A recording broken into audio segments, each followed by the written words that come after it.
Hello, and thanks for joining us from our studios in Israel. Coming up in today's newscast, the Israeli Prime Minister finally sets off to his first official meeting with U.S. President Donald Trump. Israel somehow gets involved in an internal political conflict in Peru, and Israeli travelers have a new and unlikely location to add to their summer vacation list.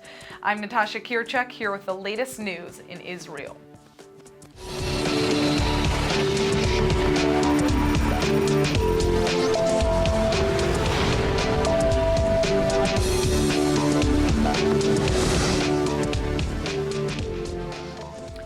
Anticipation at home and abroad is intensifying as the Israeli Prime Minister sets off for Washington today for his first official meeting with U.S. President Donald Trump. And on everyone's minds, of course, is what critical issues will be discussed, as well as what outcome those talks may have on the future policies of both nations. Ahead of his departure, the Israeli premier informed his cabinet that his paramount concern is to promote Israel's security interests and relations with the United States. אנחנו מכירים שנים רבות, אבל זוהי הפגישה הראשונה שלו כנשיא ארצות הברית ושלי כראש ממשלת ישראל. זו פגישה חשובה מאוד, גם לביטחון ישראל, גם למעמדה הבינלאומי של מדינת ישראל שהולך ומתחזק, וגם לאינטרסים הלאומיים הכוללים שלנו. Netanyahu also told the ministers he will be presenting responsible policies to Trump in what's being interpreted as a signal to the far right that it should curb its territorial aspirations in the West Bank. The premier has stopped short of endorsing Israel's annexation of the area, which is at odds with long-standing U.S. and European policies. And while he still speaks about expanding the major settlement blocks Israel intends to keep in any future peace deal with the Palestinians, he's also apparently cautioning government ministers that even Trump will have limits on Israeli building. Many settlers are so far very receptive to the new president. It's a good idea that for the first time that the president of the United States actually has a recognition on the settlements. The Palestinians are taking a far more critical view of what until now has been Trump's relatively muted response to the boom in Israeli settlement building since his inauguration. When it comes to any kind of pursuit of peace, is liable to bring Israel to be, the U.S. to be complicit in Israeli violations of international law and, of course, Israeli lawlessness, as well as the actual act of criminality of stealing people's lands, legislating for the theft of the land, and for destroying the very foundations of the two-state solution, and therefore destroying the chances of peace. Former U.S. Ambassador to Israel Daniel Shapiro, who just ended his tenure under the Obama administration, says he doesn't expect as dramatic a change in policy as Israel's right wing is hoping for or as is feared by the Palestinians. Already in the first weeks of the Trump administration, we've seen some very cautious, very careful statements coming out of the White House suggesting that U.S. policy has not changed that much, that a desire to help achieve Middle East peace, which I think can only be achieved through a two-state solution between Israelis and Palestinians, is still very much on the agenda. And while existing settlements may need to be accommodated in such an agreement, unrestricted settlement construction is not helpful to achieving that goal. So I think in many respects, campaign promises get reshaped into something less dramatic once the reality of governing hits. The Iranian nuclear issue is also expected to dominate the White House talks as both Netanyahu and Trump share a common vision of taking a tougher stance toward Tehran. Other topics on the Wednesday agenda are also expected to include the civil war in Syria, as well as bilateral security and intelligence coordination between the U.S. and Israel.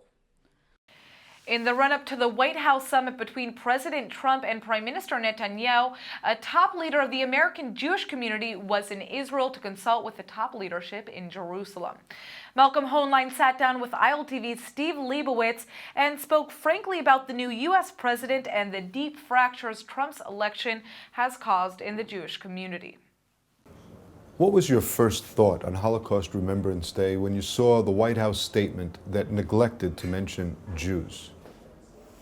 Well, I certainly was surprised, and I was more surprised by the fact that they doubled down on it and saying that it was deliberate. I don't know yet what the real intent was or what was the thinking behind it, but we did issue a statement and we expressed our concern about it. Look, this administration is new. It's in the first days of the presidency. We'll have to see how things shake out. I don't think that we can draw conclusions. I mean, people have accused him of anti-Semitism and stuff. I think it's unfounded, as I said it was about President Obama. But, you know, administrations need to find their way. Presidents need to find the style. President Obama aggregated all the power in the White House. President Bush delegated all the power to the members of the cabinet.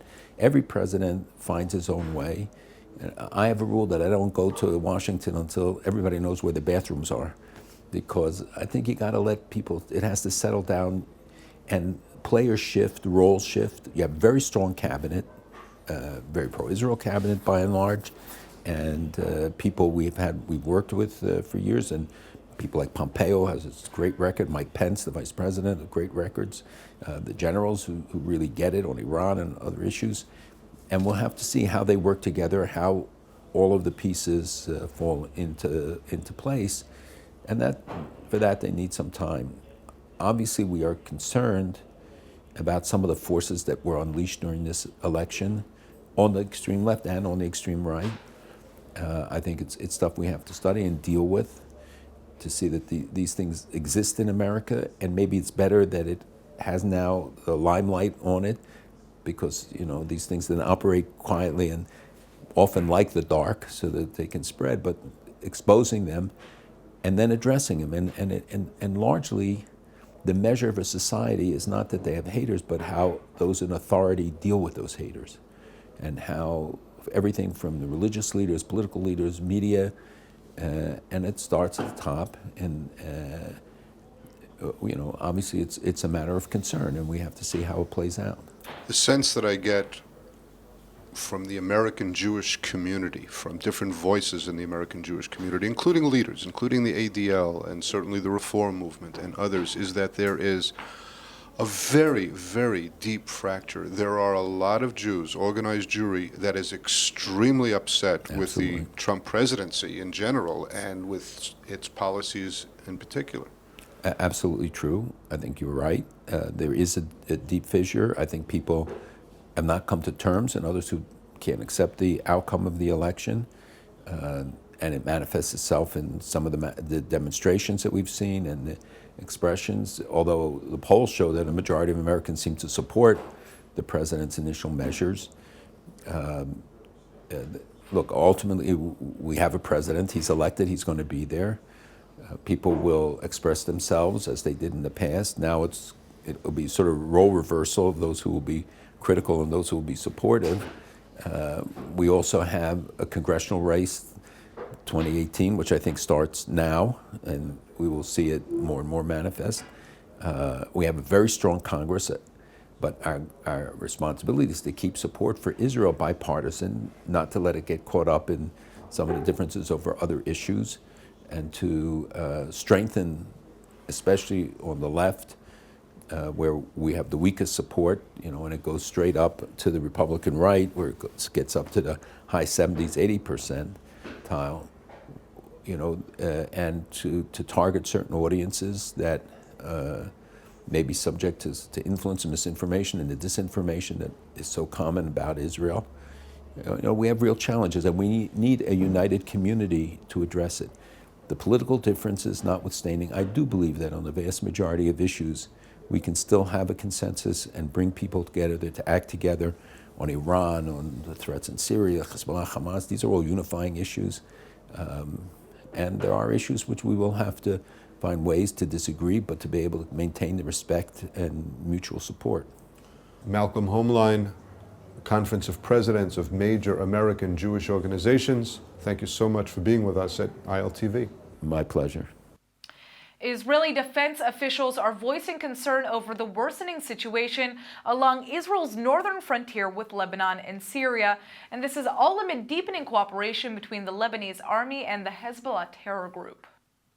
The Iranian proxy is forbidden from being anywhere near the area by United Nations Resolution 1701, implemented at the end of the Second Lebanon War in 2006. But Hezbollah operatives are openly operating and exercising control over the territory in close proximity to the Jewish state. The terror organization is not only working closely with the official Lebanese army near the Israeli border, but also in several regions near the Syrian front, in a mutual fight against the Islamic State. This bargaining alliance carries major significance for Israeli military strategists, including the possibility that in any future conflicts, Israeli troops may have to directly contend with their Lebanese counterparts, or Beirut may even supply weapons to Hezbollah fighters. Meanwhile, the void in Syria being left by ISIS's defeats is rapidly being filled by an axis of Shiite forces consisting of Damascus, Hezbollah, and Tehran. This extremist group is extremely hostile to the Jewish state, and its upward trajectory of increasing power across Syria extend to its side of the Golan Heights, which is just over Israel's northern border. Israel has somehow gotten pulled into an internal political corruption case in Peru, which is quickly taking on international dimensions. It all happened when reports emerged that fugitive ex-Peruvian leader Alejandro Toledo may try to seek refuge in Israel as he seeks to avoid prosecution back home. Toledo's now believed to be hiding in the United States in attempts to evade an international arrest warrant on alleged corruption charges. The former Peruvian leader is denying his home nation's accusations that he took $20 million in bribes from a Brazilian construction firm during his tenure as president from 2001 to 2005. En relación al caso del expresidente Alejandro Toledo, hemos tomado todas las acciones que la ley nos permite a nivel nacional y en jurisdicciones internacionales como Estados Unidos y otros países para lograr que regrese al Perú a aclarar su situación frente a la justicia. Estas medidas nos permitirán enfrentar con nuevas herramientas a los corruptos y a la corrupción. The Andean nation's interior minister says that according to a solid source, the 70-year-old former leader wants to make a run to Israel. That could be because there's no extradition treaty between Jerusalem and Lima, or because Toledo's wife, Eliane Karp, is believed to be Jewish and in possession of Israeli citizenship. But the ex-president hasn't arrived on any inbound flights to Israel so far, and Jerusalem's making it clear that he's definitely not welcome until settling his affairs in Peru. Lima's current president, Pedro Pablo Kuczynski, publicly thanked Israeli Prime Minister Benjamin Netanyahu for not allowing Toledo in, and is now calling on the U.S. to extradite him back to Peru. Speaking of Peru, Israelis are doing everything in their power to help a fellow countrywoman who's in urgent need of life-saving blood transfusions after becoming severely ill while visiting the country. 21-year-old Zohar Katz is now at the intensive care unit of a Lima hospital suffering from a bacteria that's destroying her red blood cells. She's believed to have contracted a serious infection by being stung soon after arriving in Peru. The intensive dialysis treatment she's been undergoing necessitates the replacement of healthy blood. So far, 17 Israelis in the South American country have responded to an appeal on social media for donations, and now local doctors say the young patient has enough for the coming day. Israel's Magen David Adom emergency service is doing its best in the race against time to navigate cumbersome Peruvian bureaucracy to actually fly in the life-saving blood from the Jewish state directly to Zohar. The Israeli consul general in Peru and the local Jewish community in Lima are also pitching in to do everything they can to make sure the critically needed supplies reach the young traveler in time. As soon as it's permitted, a senior Israeli hematologist will accompany the blood shipment to Peru and do whatever's necessary to bring Zohar home as soon as possible. Israeli President Reuven Rivlin made headlines today by basically endorsing the full annexation of the West Bank.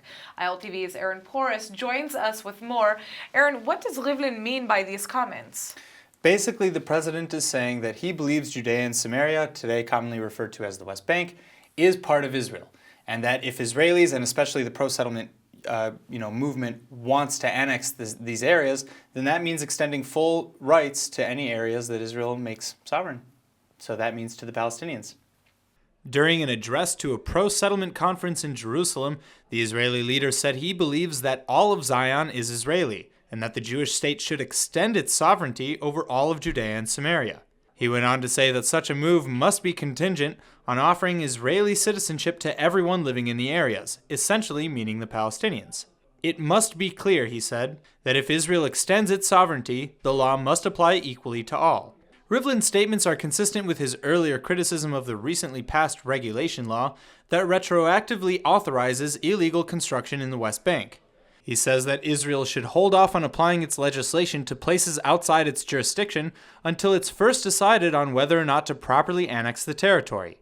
The Likud party loyalist has long favored the settlement enterprise, and he spoke to conference participants about his own 11-year legal battle to prove he lawfully purchased land over the 1967 lines some 40 years ago, when the Palestinian landowner later denied the sale. A Ramallah court eventually ruled in Rivlin's favor, and the president then proudly displayed the Arabic language deed to his property for all to see. Public transportation management is becoming increasingly necessary and complex, especially with the advent of driverless vehicles. Keeping our public transit operational and flexible in real time is a focus of tomorrow's operators and schedulers, and one Israeli company thinks they've got the solution. Joining me in the studio with more on Octopus is the company's CEO, Gadi Shlasky. Thank you so much for coming in. Hi. All right, so I'm excited to hear about this. First of all, let's talk about what are some of the challenges on a normal day for public transportation operators? To operate the public transportation system in the most efficient way. And how they can do that? By assigning the resources, the buses and the drivers in the most efficient way. You don't want to find yourself waiting for a bus and it doesn't show up on time.